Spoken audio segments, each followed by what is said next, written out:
삼성이 빠지면 모든 게 무너집니다. 텍사스 경제개발청장의 절망적인 외침이었습니다.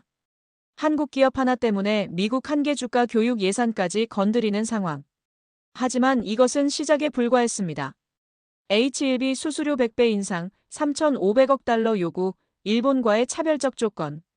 미국의 압박이 거세질수록 오히려 한 나라의 진짜 실력이 드러나기 시작했습니다. 평택에서 벌어지고 있는 일들을, 헝가리 데브레첸에서 목격되는 광경들을 세계는 아직 모르고 있었습니다. 압박받던 그 나라가 어떻게 게임의 룰을 바꿔놓았는지 말입니다.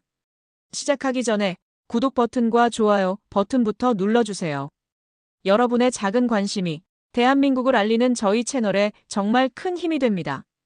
그리고 댓글로 지금 어느 지역에서 보고 계시는지 알려주시면 감사하겠습니다. 자, 이제 대한민국의 진짜 이야기를 시작해보겠습니다. 55조 원을 받고도 미국은 한 줄도 없었습니다. 삼성의 6만 명 채용 발표문에서 말입니다. 워싱턴에서 20년을 보낸 저도 이런 배신은 처음 봤습니다. 저는 리처드 해밀턴입니다. 런던 정경대에서 국제경제학 박사를 받고 워싱턴 소재, 미국 국제무역정책연구센터에서 20년간 선임연구원으로 일했죠. 브뤼셀 유럽연합무역위원회 자문관도 지냈습니다. 지금은 글로벌 산업전략 컨설턴트로 활동하고 있어요. 그런 제가 2024년 12월 15일 오후 2시 삼성 발표를 보고 경악했습니다. 평택 클러스터 2만 명, 경기 용인 1만 5천 명, 충남 천안 8천 명. 발표문을 읽는데 이상했어요. 텍사스는 어디 갔습니까? 55조 원 투자받은 텍사스 테일러 공장은 왜 없죠? 워싱턴 브리핑룸이 술렁거리기 시작했습니다. 이게 무슨 상황입니까?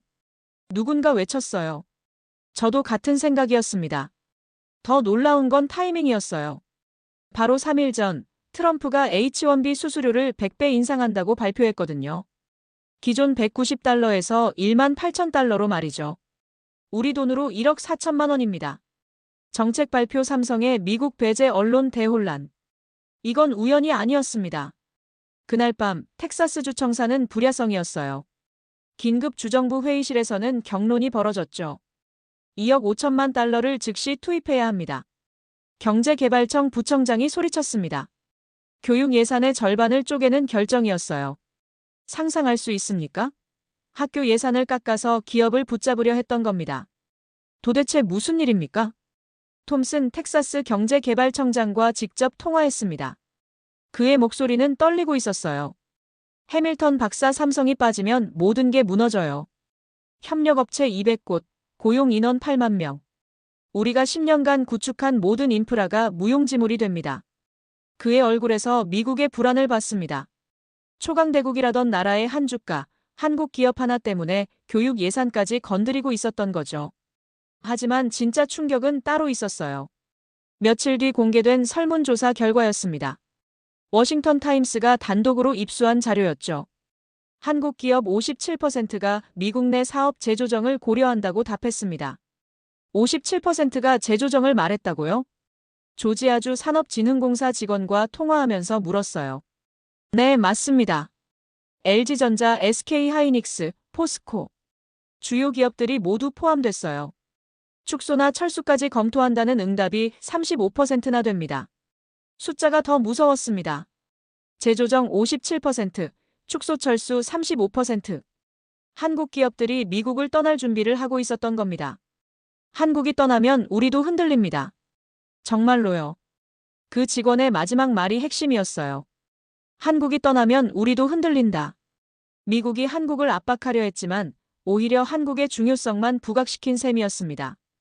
55조를 투자받고도 이름 한 줄 없는 미국. 그게 시작이었어요. 워싱턴의 회의실에서 나오면서 깨달았습니다. 나는 워싱턴이 아니라 평택을 주시해야 한다는 걸 말이죠. 이건 협상이 아니라 대체 전략의 서막이었습니다.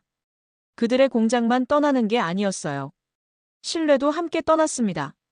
한 줄의 부재가 이토록 시끄러울 줄 몰랐습니다. 평택으로 직접 가봐야겠다고 결심했습니다. 삼성이 왜 미국을 발표문에서 지웠는지 그 답을 찾으려면 현장을 봐야 했어요. 워싱턴의 보고서로는 한계가 있었거든요. 인천공항에서 평택까지 1시간. 고속도로를 달리면서 창밖을 봤는데 뭔가 달랐습니다. 평택 일대가 완전히 바뀌어 있었어요. 여긴 공장이 아니라 도시네요. 택시 기사에게 말했습니다. 맞습니다. 3년 전만 해도 논밭이었는데 지금은 완전히 다른 세상이에요. 삼성이 들어오면서 모든 게 바뀌었죠. 평택 반도체 클러스터 정문에 도착했을 때 저는 숨을 멈췄습니다. 축구장 수십 개가 심호흡하고 있었습니다. 거대한 건물들이 일정한 간격으로 늘어서 있었어요. 각 건물 사이로는 파이프라인과 전력선이 정교하게 연결돼 있었습니다. 여긴 설계가 아니라 전략이었어요. 해밀턴 박사님이시죠? 저는 삼성전자 평택 캠퍼스 김정수 부장입니다. 가이드로 나온 김 부장이 인사했습니다. 40대 중반 차분하면서도 자신감 넘치는 모습이었어요. 이 규모가 어느 정도인지 설명해 주실 수 있나요? 1단계가 완료되면 세계 최대 단일 팹이 됩니다. 텍사스 테일러는 이 규모의 절반 정도죠. 절반이라고요? 55조 원 받은 텍사스가 평택의 절반 규모라는 겁니까? 이건 단순한 공장이 아닙니다. 생태계예요. 김 부장의 설명이 계속됐습니다. 연구개발, 생산, 물류, 협력업체까지 모든 게 유기적으로 연결돼 있어요. 미국 공장은 생산만 하지만 여긴 뇌 역할까지 합니다. 공장 내부로 들어갔을 때 또 한 번 놀랐습니다. 라인이 조용했지만 혁명은 벌어지고 있었어요. 흰색 클린룸 안에서 수백 명의 엔지니어들이 움직이고 있었습니다. 각자 맡은 구역에서 정밀하게 작업하고 있었어요. 장벽이 없었습니다. 이유도 없었습니다. 여기 엔지니어들 대부분이 한국 분들인가요? 네, 80% 이상이 현지 인력입니다. 언어 문제도 없고 야근도 가능하죠. 무엇보다 기술 수준이 매우 높아요. 핵심 엔지니어 박상현 씨와 인터뷰할 기회가 있었습니다. 28세, 카이스트 출신이었어요. 미국 취업도 고려해 보셨을 텐데 왜 한국을 선택하셨나요? 아메리칸 드림보다 여기가 미래라고 생각해요. 박 씨의 대답에 깜짝 놀랐습니다. 미국에서는 정해진 업무만 하게 돼요. 하지만 여기서는 전체 프로세스를 이해하고 발전시킬 수 있거든요. 기술의 최전선이 여기에 있습니다. 엔지니어의 눈빛이 미래의 국방보다 강했습니다. 김 부장이 데이터를 보여줬어요. 투자 대비 효율은 미국보다 3배 이상 높습니다. 세제 혜택, 인프라 지원, 연구개발 중심지 집중. 모든 조건이 최적화돼 있어요. 구체적으로 어떤 부분에서 그런 차이가 나나요? 예를 들어 신규 라인 구축 시간이 미국은 18개월이 걸리지만 여기서는 12개월이면 됩니다. 허가 절차, 인력 확보, 부품 조달까지 모든 게 빨라요. 실제로 봤습니다. 정부와 지방자치단체, 대학, 연구소가 하나의 팀처럼 움직이고 있었어요. 한국은 이제 기술의 수출국이 아니라 기준국이었습니다. 저녁 시간 공장 야경을 보러 옥상에 올라갔습니다. 기계의 불빛이 별보다 강렬했어요. 24시간 가동되는 라인들이 도시 전체를 밝히고 있었습니다. 멀리 보이는 협력업체들까지 모든 게 연결된 하나의 거대한 유기체 같았어요. 야간에도 이렇게 많은 분들이 일하시는군요. 네, 3교대로 24시간 풀 가동입니다. 하지만 강제가 아니에요. 다들 자부심을 갖고 일하거든요. 박상현 씨가 다시 말했습니다. 우리가 만드는 건 단순한 반도체가 아니에요. 미래의 표준이죠. 세계가 우리 기술을 따라갑니다. 평택에서 하루를 보내면서 깨달았습니다. 여긴 공장이 아니라 한 도시였어요. 한 국가의 미래였습니다. 미국이 55조 원으로 샀다고 생각한 건 단순한 생산 시설이었어요. 하지만 한국이 만든 건 완전히 다른 차원의 시스템이었습니다. 축구장이 숨을 쉬고 라인이 스스로 진화하며 엔지니어들이 미래를 설계하는 그런 곳 말이죠. 삼성이 발표문에서 미국을 지운 이유를 알 것 같았습니다. 이건 단순한 비교 대상이 아니었어요. 완전히 다른 게임이었습니다. 평택에서 돌아온 지 일주일 후 헝가리로 떠났습니다. 현대차와 LG에너지솔루션이 합작으로 짓고 있는 데브레첸 기가팩토리를 보기 위해서였어요. 한국 기업들이 유럽에서 어떤 전략을 펼치고 있는지 직접 확인하고 싶었습니다. 부다페스트 공항에서 데브레첸까지 2시간. 헝가리 동부 평원을 달리면서 생각했어요. 이곳은 유럽의 심장, 한국의 전진기지가 될 곳이었습니다. 공사 현장에 도착했을 때 깜짝 놀랐습니다. 헝가리가 이렇게 빠르다고? 혼자 중얼거렸어요. 평택만큼이나 체계적으로 진행되고 있었거든요. 크레인 수십 대가 동시에 움직이며 거대한 건물을 올리고 있었습니다. 해밀턴 박사님이시죠? 저는 현대차 대브레첸법인 이창민 상무입니다. 현장 안내를 맡은 이 상무가 반갑게 맞아줬어요. 50대 초반 차분하면서도 에너지가 넘치는 분이었습니다. 이 규모가 어느 정도인가요? 연간 30만 대 생산이 목표입니다. 유럽 전기차 시장의 15%를 담당하게 되죠. 15%라고요? 시장 점유율이 아니라 지분 수준이었습니다. 헝가리 정부의 지원이 상당하다고 들었는데요. 그렇습니다. 법인세 10년 감면, 부지는 100년 무상 임대예요. 고속도로, 철도, 전력망까지 모두 새로 깔아줬죠. 100년 무상 임대. 저는 귀를 의심했습니다. 미국에서는 상상할 수 없는 조건이었어요. 헝가리 정부 코바치 부청장과 인터뷰할 기회가 있었습니다. 60대 중반 30년간 경제정책을 담당한 베테랑이었어요. 이런 파격적인 조건을 제시한 이유가 있나요? 예측 가능성 때문입니다. 코바치 부청장의 대답이 의외였어요. 한국 기업은 약속을 지킵니다. 계획대로 투자하고 계획대로 고용하며 계획대로 기술을 이전해줘요. 여긴 룰이 바뀌지 않습니다. 예측 가능성은 기술보다 강력한 무기였습니다. 독일이나 프랑스 기업과는 어떤 차이가 있나요? 독일은 조건을 걸고 프랑스는 간섭하려 해요. 하지만 한국은 파트너십을 만듭니다. 공장이 아니라 학교가 되었어요. 실제로 봤습니다. 공사 현장 옆에 기술교육센터가 동시에 건설되고 있었거든요. 헝가리 청년들을 위한 전기차 기술 교육 과정이 이미 시작됐다고 했습니다. 우리 젊은이들이 정말 좋아해요. 한국 방식으로 일하는 걸 배우고 싶어 하거든요. 22세 안드라시 학생을 만났습니다. 데브레첸 대학 기계공학과 3학년이었어요. 한국 기업에서 일하고 싶은 이유가 뭔가요? 정확하고 빨라요. 독일은 너무 복잡하고 미국은 너무 급해요. 하지만 한국은 정확한 속도로 정확한 일을 합니다. 정확한 속도로 정확한 일을. 그 말이 인상적이었어요. 이 상무가 공장 설계도를 보여줬습니다. 이건 단순한 조립 공장이 아닙니다. 연구개발부터 완성차 생산까지 모든 과정이 들어가요. 유럽 본사 역할을 하게 되죠. 투자 효율은 어떻게 되나요? 미국 공장 대비 3배 이상 높습니다. 인건비, 물류비, 각종 세금까지 고려하면 더 벌어져요. 숫자가 명확했습니다. 미국보다 3배 효율적이라는 것은 곧 경쟁력이 3배라는 뜻이었어요. 저녁에 데브레첸 시내로 나갔습니다. 작은 도시였지만 활기가 넘쳤어요. 한국 기업이 들어오면서 젊은이들이 몰려들고 있었거든요. 여기 카페 사장이 한국어를 배우고 있어요. 안드라시가 웃으며 말했습니다. 손님 절반이 한국 분들이거든요. 안녕하세요, 감사합니다 정도는 할 줄 알아야죠. 한국어를 배우는 헝가리 카페 사장. 상상할 수 있습니까? 작은 도시의 일상이 바뀌고 있었어요. 코바치 부청장과 마지막 대화를 나눴습니다. 한국을 선택한 결정을 후회하지 않으시나요? 전혀요. 헝가리는 기업을 유치한 게 아닙니다. 미래를 환영한 거예요. 부청장의 말이 핵심이었습니다. 유럽연합 회원국 중에서도 헝가리가 특별한 이유가 있나요? 정치적 안정성입니다. 우리는 정권이 바뀌어도 경제 정책은 일관성을 유지해요. 한국 기업들이 가장 중요하게 여기는 부분이죠. 여긴 룰이 바뀌지 않는다는 말이 이런 뜻이었습니다. 헝가리에서 이틀을 보내면서 깨달았어요. 한국은 여기서 공장을 짓는 게 아니었습니다. 질서를 바꾸는 중이었어요. 미국이 압박과 조건으로 한국을 붙잡으려 할 때 유럽은 신뢰와 파트너십으로 한국을 환영했습니다.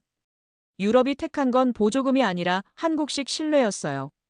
데브레첸에서 부다페스트로 돌아가는 길, 창밖 풍경을 보면서 생각했습니다. 한국은 이제 선택받는 나라가 아니라 선택하는 나라가 되고 있었어요.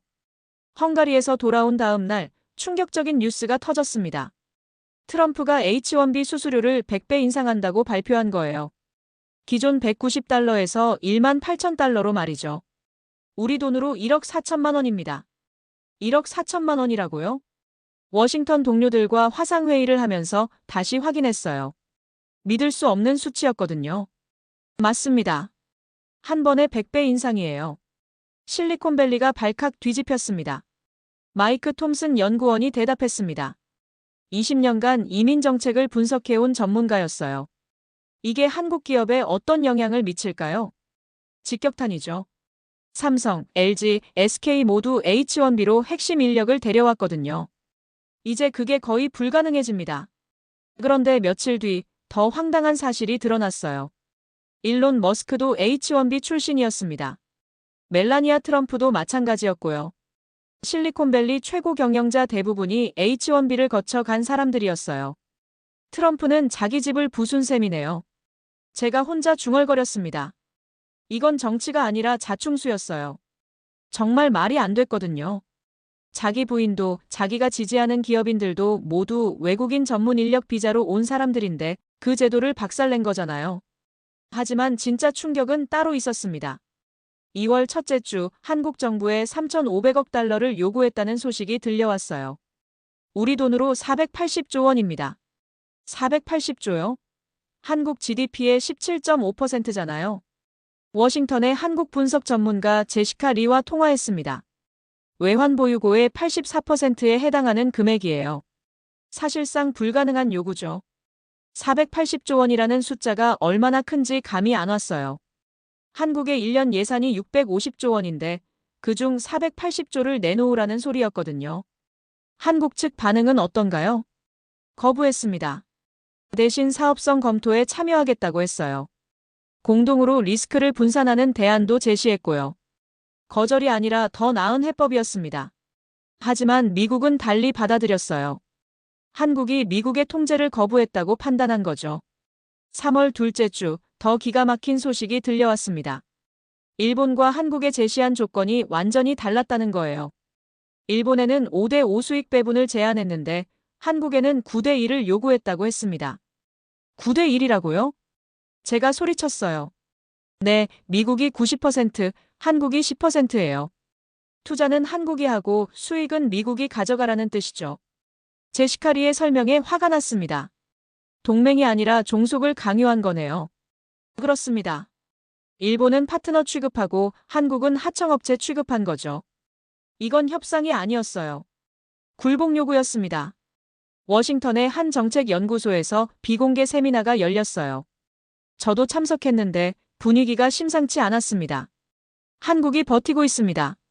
국무부 동아시아 담당 부차관보가 말했어요. 어떤 식으로요? 시간을 끌고 있어요. 데드라인 없는 협상을 선언했거든요. 한국이 시간을 무기로 쓰기 시작한 거였습니다. 우리가 급하면 한국은 더 여유를 부릴 텐데요. 제가 질문했어요. 그게 문제입니다. 한국은 대안이 있어요. 유럽이 환영하고 있거든요. 실제로 그랬어요. 헝가리에서 본 것처럼 유럽은 한국을 파트너로 대했습니다. 100년 무상 임대까지 해주면서 말이죠. 그날 밤 호텔에서 혼자 생각해봤어요. 그가 친 건 규제였지만 부서진 건 신뢰였습니다. H1B 100배 인상, 480조 원 요구, 일본과의 차별 대우. 모든 게 한국을 압박하려는 수단이었어요. 하지만 결과는 정반대였습니다. 압박이 협상이 되려면 모순부터 제거해야 했는데 말이죠. 자기 부인도 H1B 출신인 사람이 H1B를 막고 동맹국이라던 나라를 하청업체 취급하는 게 말이 됩니까? 한국은 반발하지 않았습니다. 계산했어요.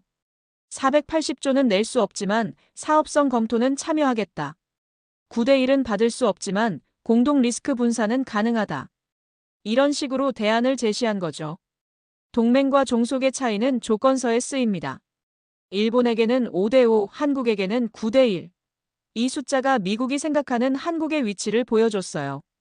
동맹이 아니라 종속국으로 본 거였습니다.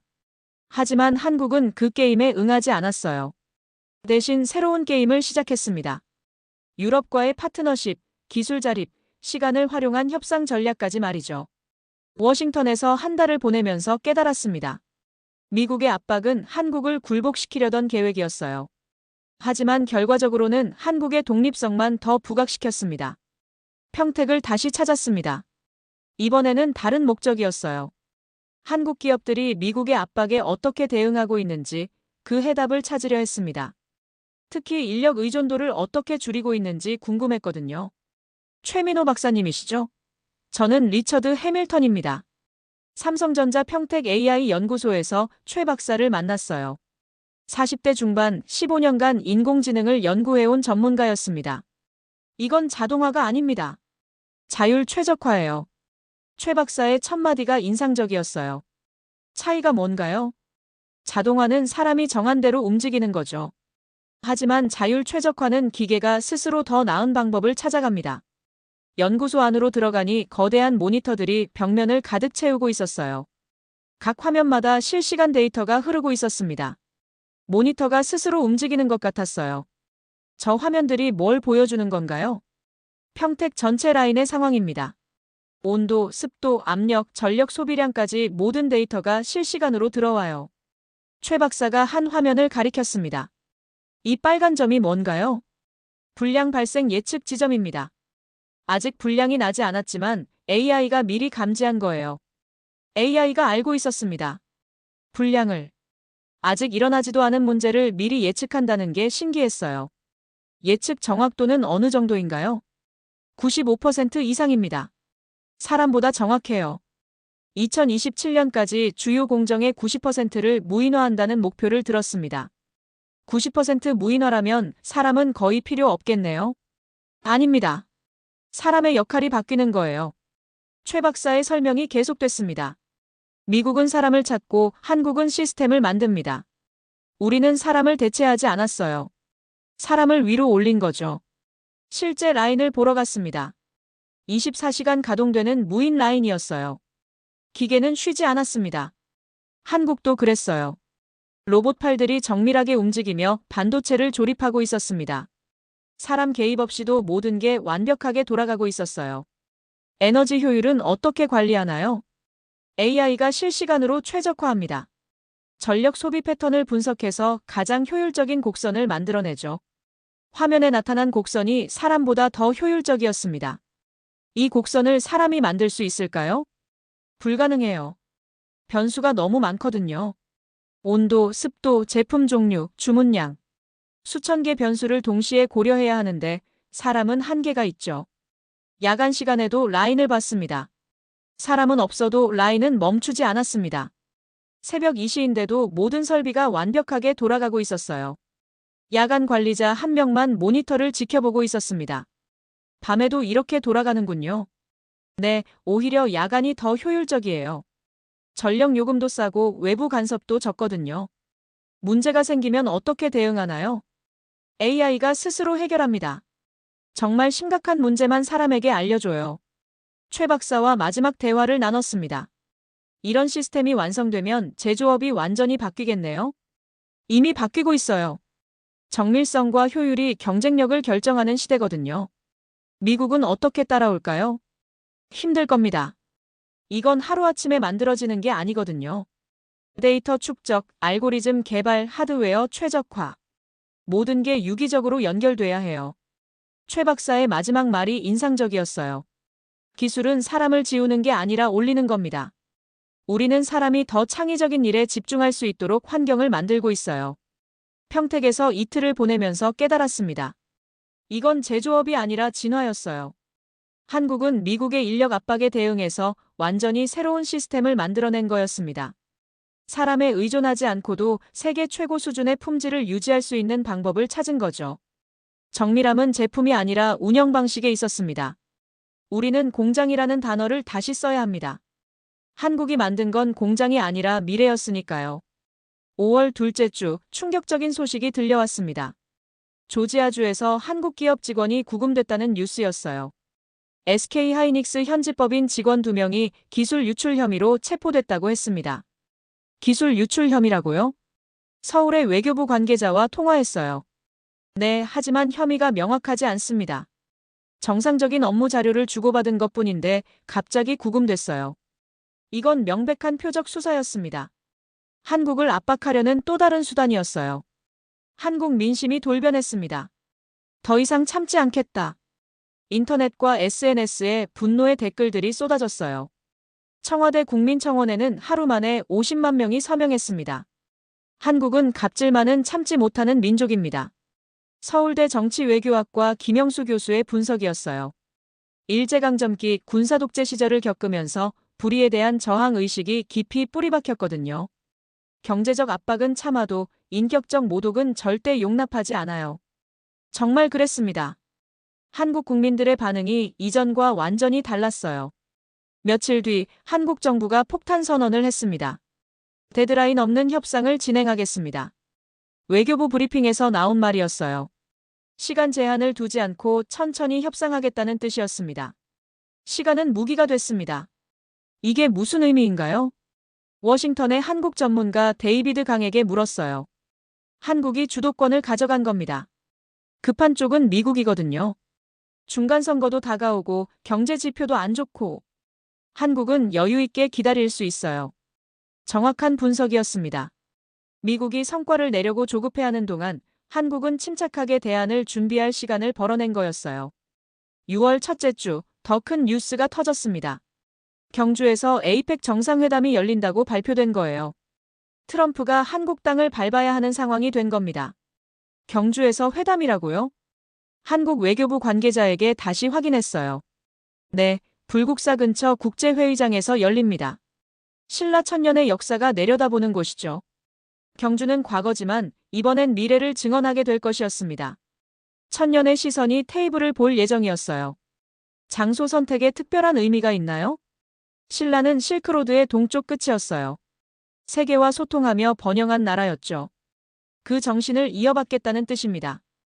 한국의 메시지가 명확했습니다. 압박받는 약소국이 아니라 당당한 파트너로서 협상하겠다는 의지였어요. 더 놀라운 건 한국의 외교 전략이었습니다. 중국과 유럽연합과의 접촉을 공개적으로 시작한 거예요. 미국과만 협상하는 게 아니라 다자간 외교를 펼치기 시작했습니다. 중국과도 만나고 있다고요? 네, 베이징에서 비공개 실무진 회담이 있었어요. 공급망 다변화 방안을 논의했다고 합니다. 한국의 협상력이 급상승했습니다. 미국과 중국 사이에서 선택권을 갖게 된 거였어요.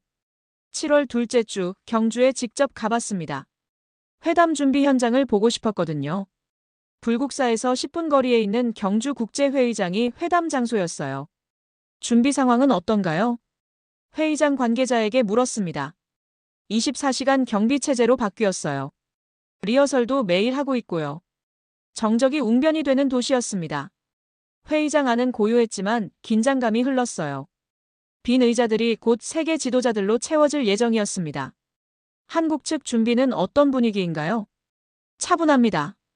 조급해하지 않아요. 오히려 자신감이 넘치죠. 경주 시내도 특별했어요. 첨성대와 대릉원을 지나면서 생각했습니다. 1000년 전에도 이곳에서 외교가 이루어졌겠구나. 신라는 어떻게 그렇게 오래 번영할 수 있었을까요? 택시 기사에게 물었어요.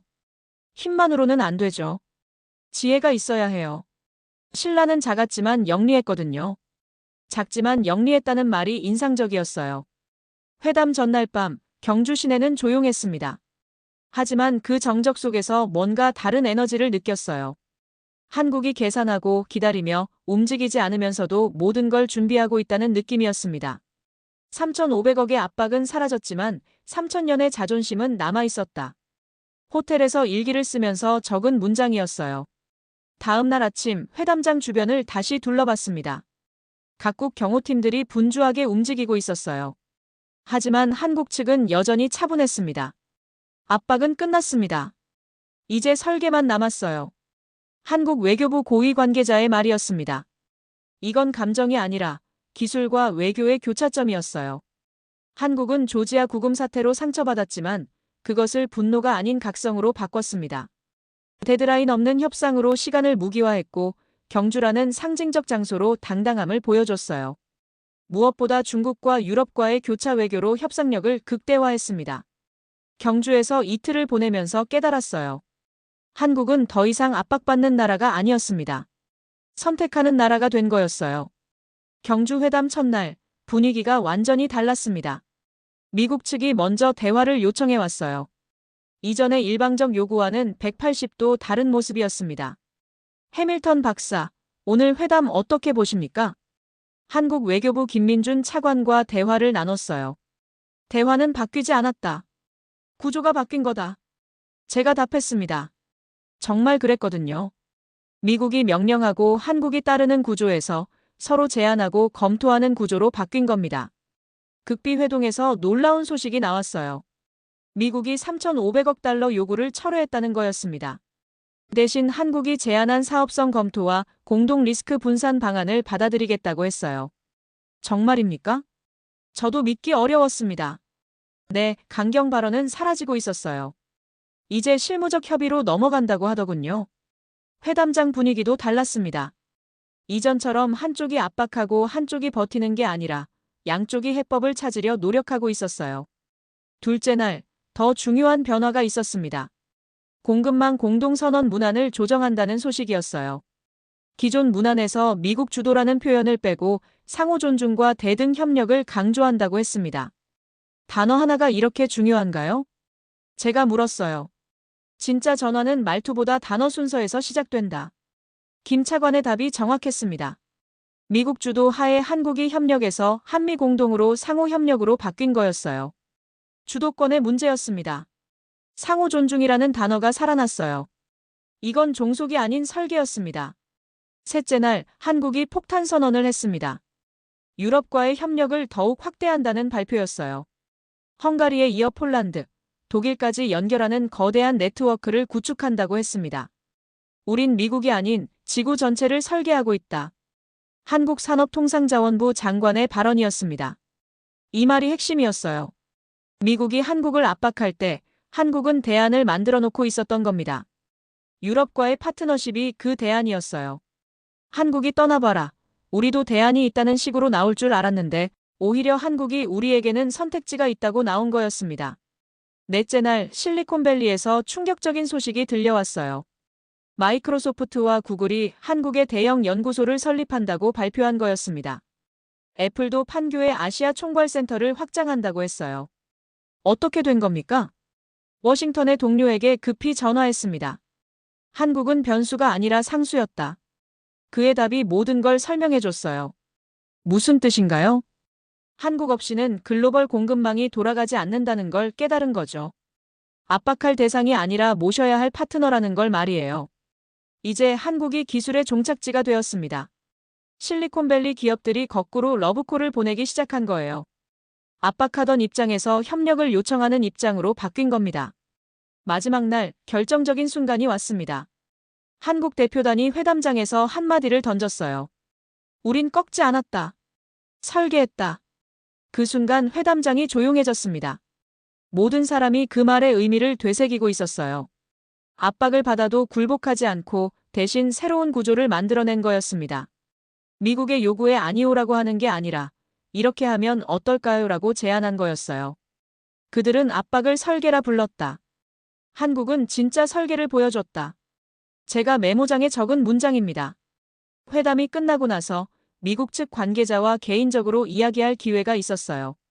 솔직히 어떻게 생각하십니까? 제가 물었습니다. 우린 대화의 문법을 바꿨다. 그의 답이 인상적이었어요. 한국을 압박하려 했지만 결국 우리가 배운 게 더 많아요. 파트너십이 압박보다 효과적이라는 걸 말이죠. 동맹은 조건이 아니라 관계였습니다. 그리고 우린 그것을 회복했어요. 경주에서 5일을 보내면서 역사적인 순간을 목격했습니다. 한국이 압박받는 나라에서 협상하는 나라로, 따르는 나라에서 설계하는 나라로 바뀌는 순간이었어요. 나는 그 회담장에서 미래의 문장을 읽었습니다. 경주 회담이 끝나고 6개월이 지났습니다. 세계가 완전히 바뀌어 있었어요. 제가 30년간 분석해온 국제 질서가 근본부터 흔들리고 있었습니다. 미국 단극 체제가 끝나고 있어요. 런던 정경대 시절 은사인 윌리엄 교수와 화상 통화를 했습니다. 80세가 넘은 국제 정치학의 거장이었죠. 정확히 어떤 의미인가요? 세상의 중심이 재편되고 있다는 뜻이지. 미국 혼자 모든 걸 결정하던 시대가 끝나고 여러 극이 균형을 이루는 시대가 왔어. 한국의 역할은 어떻게 보십니까? 중견강국으로서 완벽한 포지션을 잡았어. 미국과 중국 사이에서 줄타기 하는 게 아니라 제3의 축을 만들어낸 거야. 정확한 분석이었어요. 한국이 그 변화의 중심에 있었습니다. 한국으로 다시 날아갔습니다. 이번에는 인재 흐름의 변화를 보기 위해서였어요. 놀라운 일이 벌어지고 있었거든요. 인천공항 입국장에서 본 광경이 충격적이었습니다. 의들은 돌아오는 게 아니라 선택하는 거였다. 미국에서 일하던 한국 엔지니어들이 대거 귀국하고 있었어요. 하지만 표정이 절망적이지 않았습니다. 오히려 희망에 차 있었어요. 왜 한국으로 오시게 됐나요? 30대 중반 소프트웨어 개발자 박민수 씨에게 물었습니다. 실리콘밸리에서 5년 일했는데 한계를 느꼈어요. 정해진 틀 안에서만 일하게 되더라고요. 구체적으로 어떤 차이가 있나요? 미국은 부품을 만들고 한국은 시스템을 만들어요. 저는 시스템을 만들고 싶었습니다. 전체를 설계하고 싶었거든요. 연봉은 어떻게 되나요? 한국이 더 높아요. 게다가 주택 지원, 연구비, 특허 인센티브까지 포함하면 미국보다 훨씬 좋죠. 이건 상상할 수 없던 일이었어요. 한국이 연봉으로 미국을 이기고 있었습니다. 평택, 대전, 수원을 돌아다니면서 더 놀라운 광경을 봤어요.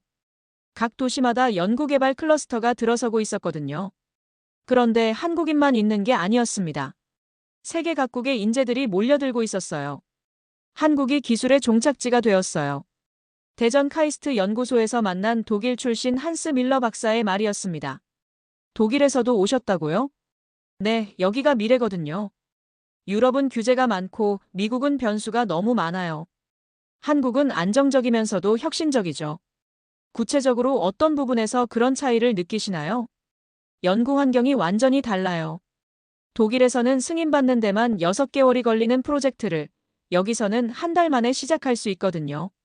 정말 놀라운 변화였어요. 이전에는 한국 사람들이 외국으로 나가려 했는데 이제는 외국 사람들이 한국으로 오고 있었습니다. 서울에서 더 큰 뉴스를 들었어요. 유럽과의 파트너십 모델이 전 세계로 확산되고 있다는 소식이었습니다. 공동연구소, 공동인 제양성, 규범 중심 계약 구조까지 말이죠. 이건 계약이 아니라 관계 선언이었다. 산업통상자원부 김현수 차관과 인터뷰했습니다. 구체적으로 어떤 모델인가요? 상호 존중을 바탕으로 한 동반 성장입니다. 일방적 투자나 기술 이전이 아니라 서로 배우고 발전하는 구조죠. 기존 모델과 어떤 차이가 있나요? 미국식은 갑을 관계예요. 투자하는 쪽이 갑이고 받는 쪽이 을이죠. 하지만 우리 모델은 동반자 관계입니다. 서로 필요한 걸 주고받으면서 함께 성장하는 거예요. 관계 중심 계약. 이건 진짜 선진국 방식이었어요. 일주일 뒤 실리콘밸리에서 또 다른 소식이 들려왔습니다. 테슬라가 한국의 아시아 총괄 연구소를 설립한다고 발표한 거예요. 메타도 판교에 AI 연구센터를 확대한다고 했습니다. 어떻게 된 일입니까? 샌프란시스코의 동료 제임스 왕에게 전화했어요. 이제 한국이 스카우터예요. 그의 대답에 웃음이 나왔습니다. 무슨 뜻인가요? 예전에는 한국 기업들이 실리콘밸리에 와서 기술을 배우려 했잖아요. 이제는 우리가 한국에 가서 협력을 요청하고 있어요. 왜 그렇게 바뀐 거죠? 인재 부족이 심각해요. H1B 제한 때문에 외국인 엔지니어 뽑기도 어렵고 기존 직원들은 한국으로 떠나고 차라리 한국에 연구소를 차리는 게 낫죠. 정말 역전된 거였습니다. 한국이 기술을 구걸하던 시대에서 한국의 기술 협력을 제한하는 시대로 바뀐 거였어요. 마지막으로 평택을 다시 방문했습니다. 1년 전 처음 봤을 때와는 완전히 달랐어요. 규모도 2배로 커졌고 협력 업체들도 수십 개가 더 늘어났습니다. 야경이 장관이었어요. 24시간 돌아가는 라인들이 도시 전체를 밝히고 있었습니다. 여기서 일하는 게 자랑스러워요. 평택에서 만난 젊은 엔지니어 이수진 씨의 말이었습니다. 왜 그런가요? 우리가 만드는 게 세계 표준이 되거든요. 미국도 유럽도 우리 기술을 따라와요. 구체적으로 어떤 부분에서 그런 자부심을 느끼시나요? 공정기술이나 품질 관리 방식을 다른 나라에서 벤치마킹하러 와요. 예전에는 우리가 배우러 갔는데 이제는 우리가 가르쳐주고 있어요. 한국은 기술이 아니라 시스템으로 세계를 설득했습니다. 압박받던 나라가 표준을 만드는 나라가 된 거였어요. 런던으로 돌아가는 비행기에서 생각해봤습니다. 선진국은 크기로 정해지지 않는다. 선택권으로 구분된다. 한국은 이제 선택받는 나라가 아니라 선택하는 나라가 되었어요. 미국의 압박에 굴복할지, 유럽과 협력할지, 중국과 거래할지. 모든 걸 스스로 결정할 수 있게 된 겁니다. 런던 자택에서 이 모든 경험을 정리하며 깨달았습니다. 나는 본다. 이제 세계가 한국의 리듬을 따라가기 시작한 것을. 30년간 워싱턴과 브뤼셀의 방정식을 믿었어요. 힘이 있는 나라가 약한 나라를 지배한다는 낡은 공식 말이죠. 하지만 평택의 라인과 헝가리의 회의실에서 새 방정식을 봤습니다. 압박이 지배하던 시대는 끝났어요. 한국은 더 이상 요구받는 국가가 아닙니다. 스스로 기준을 정하고 관계를 설계하며 미래를 이끄는 국가가 되었어요. 한국은 자신이 설계한 무대 위에서 중심에 서 있었습니다. 나는 이 나라를 이제 분석이 아닌 존경으로 기록합니다. 미래는 여기서 시작되고 있었으니까요. 이런 감동적인 이야기가 온 세상에 더 널리 퍼져나가길 바랍니다. 주변 지인들, 사랑하는 사람들에게 꼭 공유해주세요. 이것이 바로 자랑스러운 대한민국입니다. 구독과 좋아요 버튼 하나, 여러분의 작은 행동이 대한민국의 위대한 이야기를 더 멀리 전하는 힘이 됩니다. 마지막으로 댓글로 여러분의 생각을 남겨주세요. 대한민국에 대한 자부심 혹은 직접 겪으신 특별한 경험을 함께 나누어 주십시오. 오늘도 우리 구독자님들의 가정에 따뜻한 행복이 가득하시길 진심으로 바라겠습니다. 긴 영상 끝까지 시청해 주셔서 정말 감사합니다. 내일은 더 좋은 이야기로 찾아뵙겠습니다. 감사합니다.